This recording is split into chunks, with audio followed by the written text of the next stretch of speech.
Internacional ficou no empate com a equipe do São Paulo pelo placar de 0-0 em um jogo onde os desfalques acabaram impactando na criação da equipe. O Inter não conseguiu fazer um jogo onde se sobrepôs ao adversário do ponto de vista de criação, apesar de ter o domínio da partida, faltou efetividade. Mas é possível cobrar a efetividade do Internacional, sendo que os 5 principais jogadores do meio para frente estão fora? A gente fala sobre isso e repercute o empate colorado aqui em Criciúma, agora no A Dupla.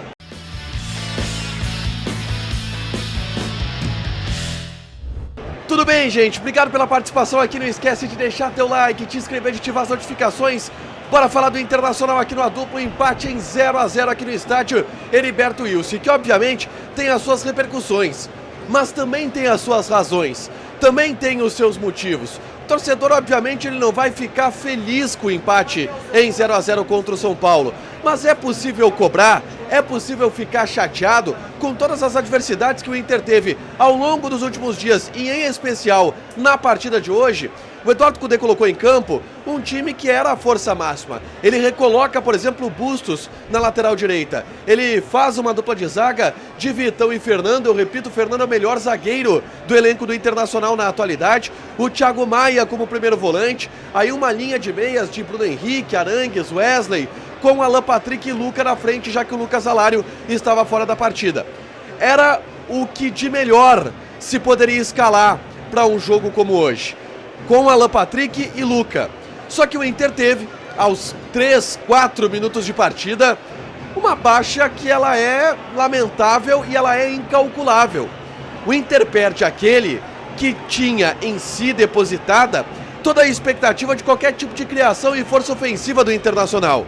O Inter perdeu o seu cérebro e o seu melhor jogador, o Alan Patrick, que deve ficar de fora, inclusive, por um período maior. Uma lesão preocupante, de novo na coxa, e que faz com que o Inter, e fez com que o Inter tivesse que colocar e Cudê sacasse do banco Johan, para formar uma dupla de ataque de Johan e Luca, ao longo de quase toda a partida, mais de 90 minutos com certeza.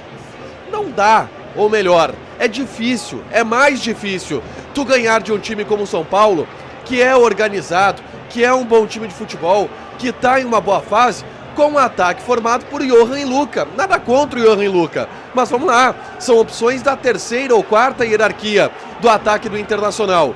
O Inter não tem atualmente os 5 principais jogadores do meio para frente. O Inter não tem Borré, não tem Valência, não tem Alário, não tem Maurício e não tem Alan Patrick. Os 5 principais jogadores do meio para frente do Internacional estão fora.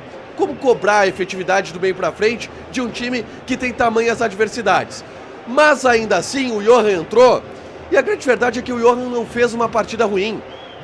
O Johan entrou bem, o Johan criou chances, o Johan participou do jogo, só que a gente sabe, o melhor Johan não é o Alan Patrick, não é perto do Alan Patrick. O melhor Johan é abaixo do Alan Patrick. E o Inter sentiu a ausência do seu capitão.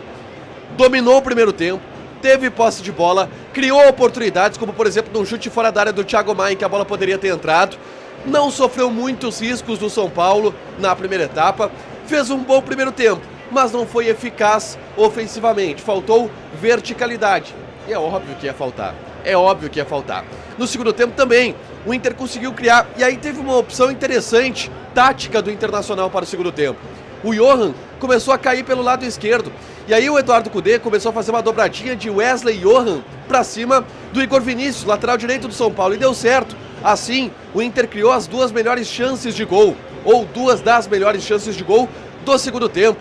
2 cruzamentos do Johan, em um deles o Bruno Henrique não alcança a bola, no outro ninguém cabeceia, onde o Inter poderia ter aberto o placar. É verdade, o São Paulo também criou. E aí o Inter teve a aparição pela primeira vez de um jogador que foi importante hoje. O Fabrício, goleiro, que teve seu primeiro teste de fogo em uma partida movimentada, segurou o rojão, salvou o Inter e garantiu o ponto que o Inter conquista aqui no Heriberto Wilson. O Fabrício foi uma das grandes atuações individuais do Internacional na partida. Depois o Cudê mexe, ele tira o Luca cansado, que até brigou, mas não conseguiu ser suficiente na defesa do São Paulo, e bota o Gustavo Prado, bota o Wanderson, tira também o Arangues, e dessa forma ele joga o Wesley para ser o centroavante. E o Wesley tem velocidade, incomoda, consegue criar uma chance, uma falta muito bem batida pelo René de maneira rápida, que deixou o Wesley em condições de finalizar. Ele bate cruzado de perna esquerda e a bola vai para fora daquela que para mim foi a melhor chance do Internacional ao longo da partida. O Inter empatou. E a grande verdade é que o Inter não foi eficaz, não empilhou chances contra o São Paulo. Mas como criar? Sem os seus 5 principais jogadores do elenco, do ataque, do meio para frente. O Inter fez o que deu. Poderia ter ganho? Até poderia. O Inter fez uma partida onde dominou, jogou bem, mas não foi brilhante e não teria como ser. O empate em 0 a 0 pelo menos serve para não distanciar o São Paulo, que vai ser um adversário direto do Internacional na briga por coisas grandes dentro do Campeonato Brasileiro. É um empate que frustra, mas é o que foi possível dentro do estádio Heriberto Wilson. Claro, a preocupação vem por aí, porque a gente não sabe quando o Alan Patrick vai se recuperar, a gente não sabe quando o Alari vai se recuperar, e antes do Alan Patrick, com certeza. A gente não sabe qual vai ser a situação do Maurício, que está aí em vias de ser negociado com o Palmeiras. São situações que preocupam, porque o Inter parece ter um problemão para resolver do meio para frente. Empate ficou de bom tamanho aqui em Criciúma. Deixa teu like, te inscreve, ativa as notificações que a gente volta aqui no canal com toda a repercussão desse 0 a 0 aqui em Criciúma. Beijo!